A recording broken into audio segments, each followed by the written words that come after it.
অনেক পীর এই দেশে কাফেরের ছড়ি নিয়ে বসে, আর বছরের প্রথম থেকে শেষ পর্যন্ত শুধু ফতোয়া বের করে কাফের কাফের কাফের।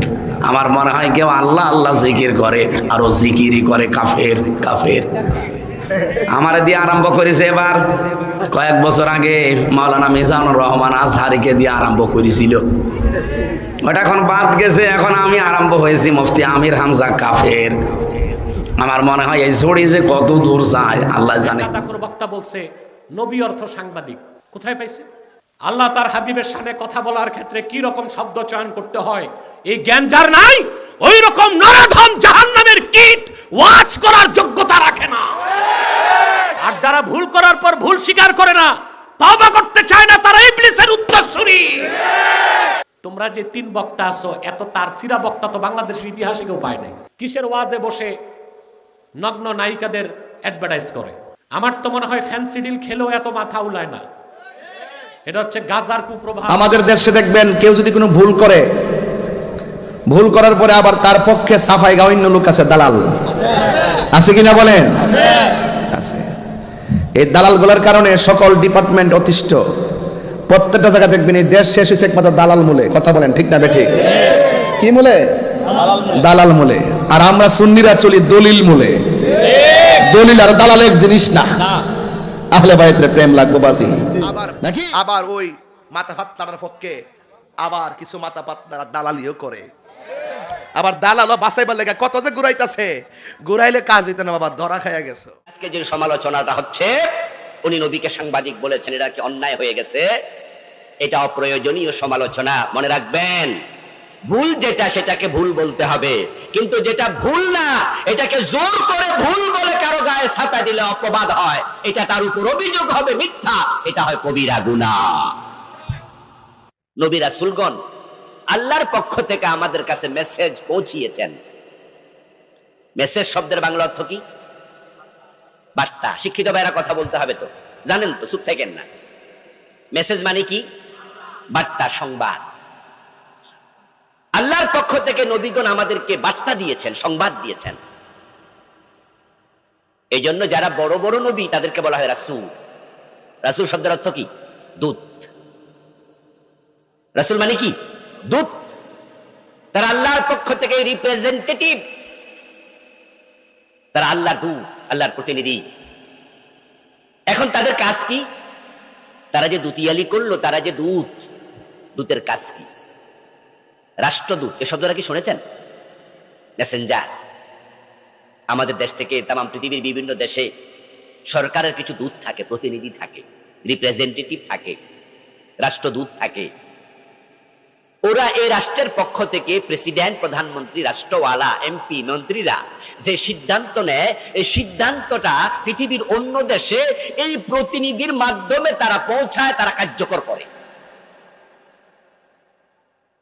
তা আমাদেরকে আল্লাহ ইবাদতের জন্য বানাইছে। কোন কাজ ইবাদত, কোন কাজ ইবাদত না, এটা কি আল্লাহ আমাদের সকলের কাছে ওহী নাজিল করবে, না ওহী নাজিলের জন্য বিশেষ লোক আছে?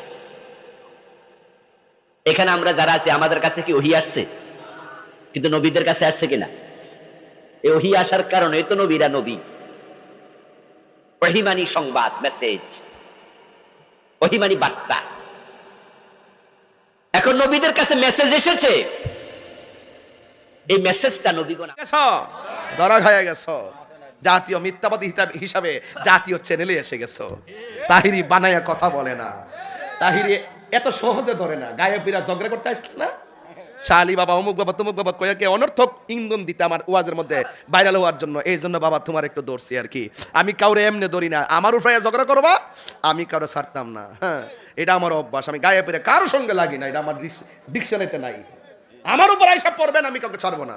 লিগেল হলে 100 বার বলতে পারবেন, ইলিগেল হলে আমি ছাড়বো না। কথা বলেন ঠিক না বেটি?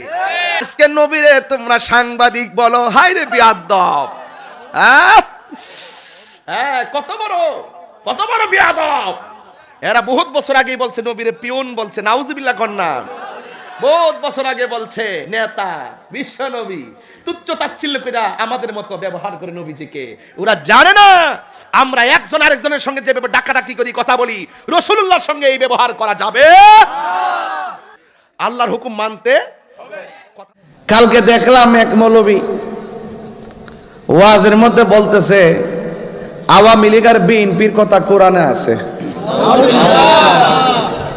কোরআনে কারিমে আল্লাহ ১,৫০০ বছর আগে এরকম একটা আয়াত নাযিল করেছে যে বাংলাদেশে এরকম বড় দুই দল হবে, আওয়ামী লীগ বিএনপি। এখন যদি বলেন আওয়ামী লীগ বিএনপি কোরআনে কোন জায়গায় আছে দেখান, এখানে আসেন সূরা হুজুরাত ২৬ নম্বর পারা ১৫ নম্বর পৃষ্ঠা ৭ নম্বর লাইনের প্রথম নম্বর উপর ৯ নম্বর আয়াতে আল্লাহ আওয়ামী লীগ বিএনপি নাম দিয়েছেন। আবার সূরা উল্লেখ করে দলিলও দেয়। এই জন্য আমি গত পরশুদিনও কইছিলাম ইন্টারিম গভর্নমেন্টকে যে আল্লাহর রাস্তে এই পাগলটারে থামান। স্টেজের মধ্যে উঠলো তাফসিরে রাশমিকা মান্দানা, তাফসিরে ইন্ডিয়া, তাফসিরে পাকিস্তান, তাফসিরে আমেরিকা, তাফসিরে পিয়ার সিস্টেম, স্টেজে উঠলো তাফসিরে নির্বাচন, আর কোনো ওয়াজ নাই। হেরা মনে করে একমাত্র ইসলামের দল বুঝে হেরা ওই, আর আমরা এই দেশে বাইশাইছি। আবার দেখি যে ওয়াজ ওইটা সেমিনারে জান্নাতের টিকিট অবস্থা আছে। তো এইগুলা কি কোন মুসলমান আর ইসলাম প্রেমিকদের কথা হতে পারে না? আরে পাগলের তো জ্ঞান আছে, আগুন সিনে যা হাত দিলে পূর্ব, এগুলো তো পাগল থেকে আরো অদম, নিজের ঠিকানা নিজের জাহান্নামে করে লইতেছে। এই জন্য রাসূল বলছেন আমি তোমাদের কাছে দুইটা জিনিস রেখে যাচ্ছি, একটা হলো আল্লাহর কোরআন, আর একটা হলো আহলে বায়তের মহব্বত। ওই যে তারা যে ১৫০০ বছর পরে আইসা যে সুন্নি দাবি করবো, তো সুন্নি বাইরে বাইরে হয়েছে নি? এরাও কো সুন্নি, তুমিও কো সুন্নি, আমিও কই সুন্নি। তাহলে আসল কেডা? আসল হলো তারা যারা আহলে বায়তকে মহব্বত করে। এই কথা যখন বলি, ওই আমির হামজার মতন মেন্টাল গুলা পাগল হয়ে যায়, তখন হেরা কোরআন সুন্নাহর বাইরে কথা কইয়া কইয়া ভাইরাল হইবার জন্য আসে। তো এখনো সময় আছে, তোবা টোবা কইরা মুসলমান হন।